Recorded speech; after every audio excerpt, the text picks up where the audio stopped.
My name is Jessica Marie Thompson. I'm 28 years old. And on the evening of February 19th, I died alone in my studio apartment, after my heart suddenly stopped while I was lying in bed. I was a graphic designer living in Denver, Colorado. Single, career-focused, trying to make it in the creative world. I had a nice little apartment, a good job at a marketing firm, and what looked like a pretty normal life from the outside. I went to church when I felt like it, usually around Christmas and Easter. I prayed when things got tough, but mostly I handled life on my own. I thought I was doing okay.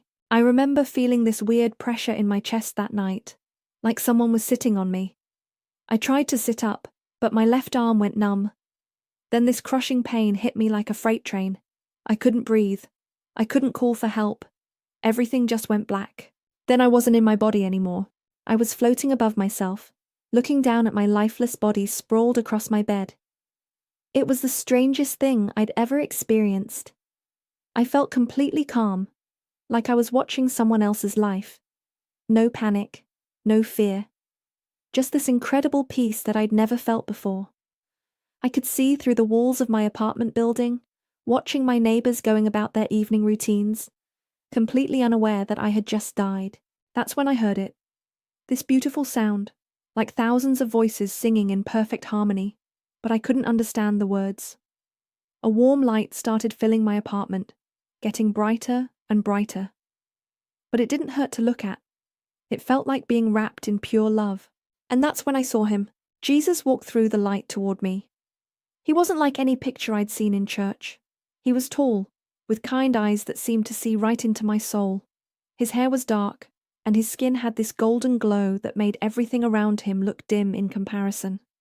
When he smiled at me, I felt like I was the most important person in the universe. "Jessica," he said, and his voice was like warm honey mixed with gentle thunder. It seemed to come from everywhere at once. "Come with me." I didn't question it, I just followed him into the light. We walked through what felt like a tunnel made of living stars. I kept looking back at my apartment, worried about leaving my body behind. But Jesus put his hand on my shoulder and said, "Don't worry about that now. We need to talk." Suddenly we were standing in the most beautiful garden I'd ever seen. The grass was so green it almost hurt to look at. There were flowers that seemed to change colors as I watched them, and trees that hummed with life. The air tasted like the first day of spring. I wanted to run around and explore everything, but I couldn't take my eyes off Jesus. "Sit with me," he said, and a simple wooden bench appeared out of nowhere. I sat down beside him, and for a moment we just looked out at the garden in comfortable silence. I felt like a little girl sitting next to her father, completely safe and loved. "Jesus," I finally said, "am I dead?" He smiled gently. "Your body is, yes, but you're more alive now than you've ever been." I nodded, trying to understand. "So what happens now? Heaven? Hell? Are you going to judge me?" His expression grew more serious, but his eyes were still full of love. "Jessica, I need to show you something. Something about your life that you haven't understood." He stood up and waved his hand. The beautiful garden around us faded away, and suddenly we were standing in my apartment. But it looked completely different. Everything was covered in this dark, oily substance. The walls, my furniture, even the air seemed thick and dirty. "What is this?" I asked, horrified. "This is what sin looks like in the spiritual realm," Jesus said quietly. "This is how your apartment really appears to those who see with eternal eyes." I looked around in shock. My cute little apartment that I was so proud of looked like a toxic waste dump. "But I'm not a bad person," I said. "I mean, I don't hurt people or steal or anything like that." Jesus walked over to my nightstand. "Tell me about this," he said, pointing to my phone. My heart dropped. I knew exactly what he meant. "The videos," I whispered. He nodded. "For 6 years you've been filling your mind with pornography. And not just watching, Jessica. Tell me about the rest." I felt my face burn with shame. I could barely get the words out. "The masturbation." "Every night," Jesus said gently. "Sometimes during your lunch breaks at work. Sometimes multiple times a day. I wanted to disappear, to hide somewhere. but there was nowhere to go. I tried to stop, I said, tears starting to fall. I really did. I deleted apps. I threw away magazines. I prayed about it. I know, Jesus said. But you always went back. Do you know why? I shook my head, crying harder now. Jesus waved his hand again, and suddenly I could see things that had been invisible before. Dark shapes were moving around my apartment. Twisted, ugly creatures with yellow eyes and razor-sharp teeth. They were everywhere. Sitting on my couch, standing by my bed, hovering around my phone. Demons, Jesus said. They've been living here with you, Jessica. Every time you chose lust over love, every time you chose self-pleasure over self-control, you opened the door and invited them in. One of the demons looked up at me and grinned. Its teeth were black and rotting. She belongs to us, it hissed. We own her. I stumbled backward, terrified. Jesus, I didn't know. I never meant for this to happen. I know, he said, wrapping his arms around me. But ignorance doesn't change spiritual laws. Your body is a temple, Jessica. It was meant to be a holy place where my spirit could live. But you turned it into something else. The scene changed again. Now we were standing in a massive library with books that stretched up forever. Jesus pulled out a thick book bound in leather and opened it. This is your life, he said. Every thought, every action, every choice is recorded here. He flipped through pages, and I could see my life playing out like a movie. Me as a little girl, singing Jesus songs in Sunday school. Me as a teenager, discovering my body was changing. Me in college, curious about sex, but too afraid to actually be with someone. Me in my early 20s, finding pornography online and thinking it was harmless. Here, Jesus said, stopping on a page. This is where it really began. I saw myself at 19, alone in my dorm room late at night. I was stressed about finals, lonely, and curious. I'd stumbled across some explicit videos online. At first, I was just looking, but then came the touching, the rush of pleasure, the shame afterward. One moment of curiosity became 6 years of bondage, Jesus said. Do you see how it grew? Page after page showed my addiction getting worse. Soft romantic videos became hardcore pornography. Occasional moments became daily habits. What started as something private became something that controlled my thoughts, my relationships, my entire life. I saw how it affected my dating life. How I compared every man to the fantasy men in the videos. How I couldn't be intimate with real people because I was addicted to fantasy. How I sabotaged relationships because real love couldn't compete with the instant gratification I got from my secret habit. I tried to stop so many times, I said. I really did. I know, Jesus said. But you were fighting alone. You never truly gave this area of your life to me. You treated it like a bad habit, instead of recognizing it as spiritual warfare. He turned more pages. I saw all the times I'd promised God I would quit. All the times I'd deleted apps and cleared my browser history. All the times I'd gone to church feeling guilty and dirty. You were sincere, Jesus said. But sincerity without complete surrender is powerless against the enemy. The book closed, and we were back in the garden. I felt completely broken, totally exposed. So I'm going to hell? I asked. Jesus looked at me with such incredible love that I started sobbing.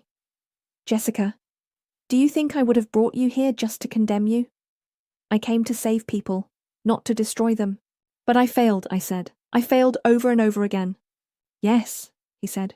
You did. But failure isn't the end of your story. It's often where real surrender begins. He stood up and walked over to a crystal-clear stream that was flowing through the garden.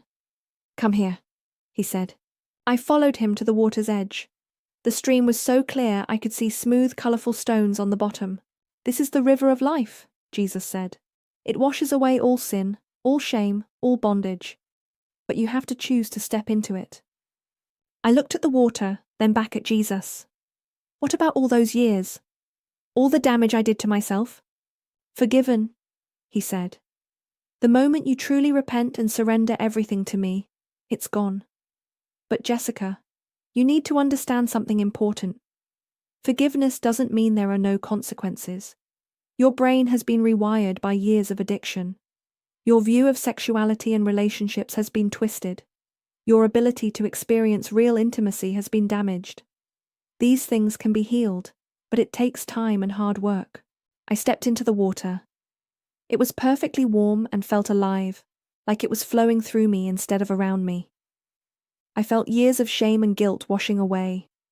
The darkness that had been covering my heart was melting away like snow in the sunshine. This is what real cleansing looks like, Jesus said. Not just forgiveness, but complete transformation from the inside out. I stayed in that water for what felt like hours, just letting it wash over me. When I finally stepped out, I felt completely different. Clean, pure, new. Now, Jesus said, I need to show you something else. The garden around us changed again. Now we were standing in a beautiful bedroom. Everything was white and gold, and there was this sense of holiness that made me want to whisper. This is how sexuality was meant to be, Jesus said. Sacred, holy, a gift between one man and one woman in marriage. I watched as a scene unfolded before us. A husband and wife, both glowing with the same golden light I'd seen on Jesus. They were making love, but it was nothing like what I'd seen in pornography. It was beautiful, tender, full of genuine love and respect.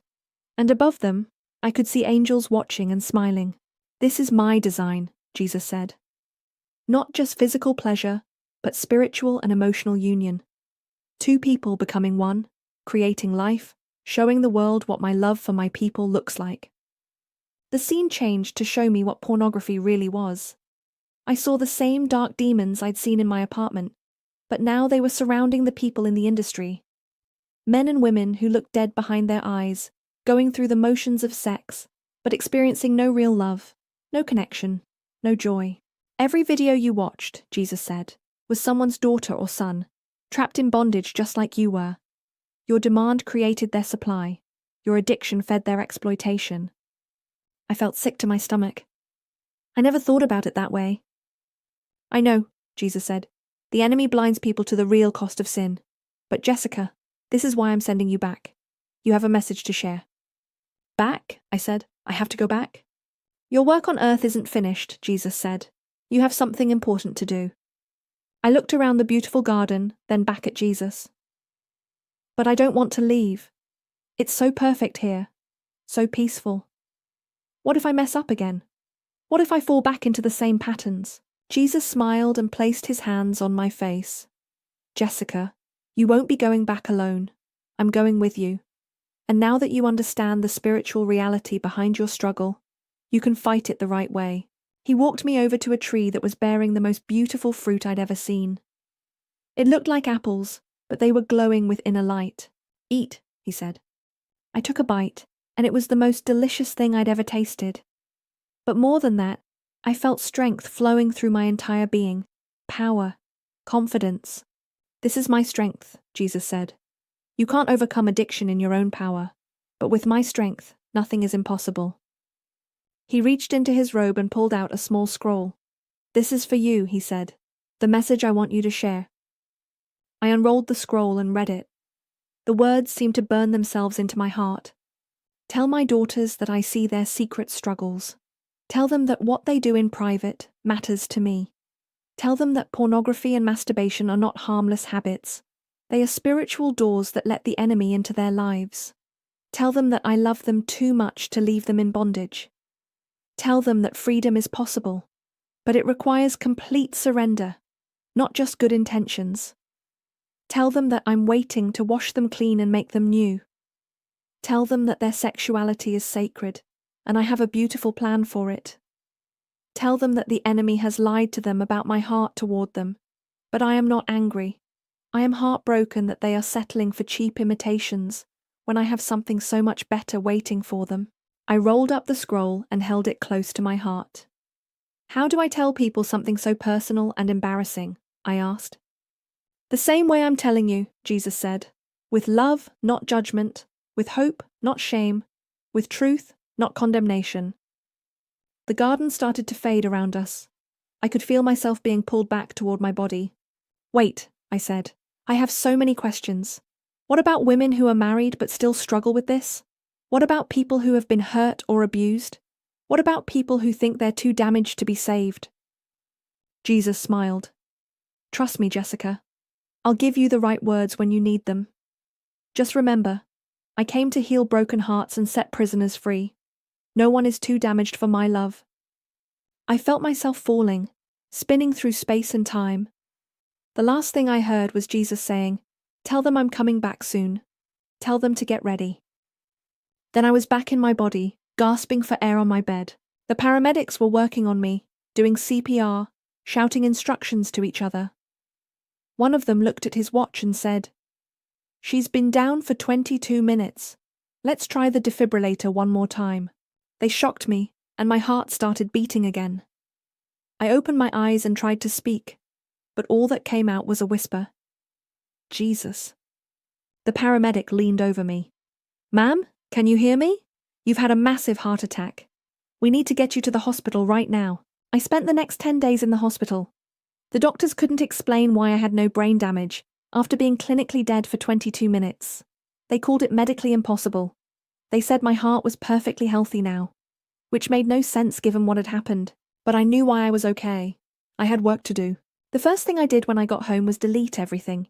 Every app, every website, every bookmark. I threw away magazines and books. I got rid of anything that could trigger me. Then I called my sister and told her everything. Not about the NDE at first, just about my addiction. I needed someone to know. I needed accountability. She was shocked but supportive. She helped me find a Christian counselor who specialized in sexual addiction. I learned that I wasn't alone, that millions of women struggle with this same bondage, but we're too ashamed to talk about it. I learned about brain chemistry and trauma and healthy coping skills, but most importantly, I learned how to really surrender. Not just the behavior, but the emotions behind it. Not just the actions, but the thoughts that led to them. It wasn't easy. There were days I wanted to give up. Days when the old desires came back stronger than ever. But every time I was tempted, I remembered what Jesus showed me. I remembered the demons. I remembered the garden. I remembered the scroll. And I remembered that I wasn't fighting this battle alone anymore. 4 months after my NDE, I started sharing my story. First with a few close friends, then with my women's group at church, then online. The response was incredible. Hundreds of women reached out to me, telling me they had the same struggles, the same shame, the same feeling that they were the only ones. But they also told me something else. They said that hearing my story gave them hope for the first time in years.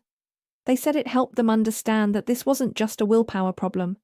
It was a spiritual battle. And spiritual battles need spiritual weapons. I've been completely free now for 18 months. Not because I'm strong, but because Jesus is strong. Not because I don't get tempted, but because I've learned how to fight temptation with His power, instead of trying to handle it on my own. My life looks completely different now. I'm engaged to an amazing man who loves Jesus as much as I do. We have healthy boundaries and pure relationship based on God's design. I have joy and peace that I never experienced before. I have purpose and direction. But most importantly, I have freedom. If you're watching this, and you're struggling with pornography or masturbation, I want you to know something. Jesus sees you. He knows your secret struggle. He knows the shame you carry in the dark. He knows how many times you've tried to quit and failed. But He's not angry with you. He's heartbroken that you're settling for a cheap counterfeit, when He has something so much better waiting for you. You don't have to fight this battle by yourself. You don't have to carry this shame anymore. Jesus is waiting to wash you clean and make you completely new. But you have to surrender everything. Really surrender. Not just the behavior, but your whole heart. Get help. Find someone you trust. Don't try to handle this in secret anymore. The enemy loves secrets, but Jesus loves truth and honesty. And remember what Jesus told me to tell you. You are not too far gone. You are not too broken. You are not too dirty or damaged. His love is bigger than your sin, and His power is stronger than any addiction. Freedom is real. I'm living proof of that. Jesus is coming back soon. He wants to find you ready. He wants to find you free. The choice is yours.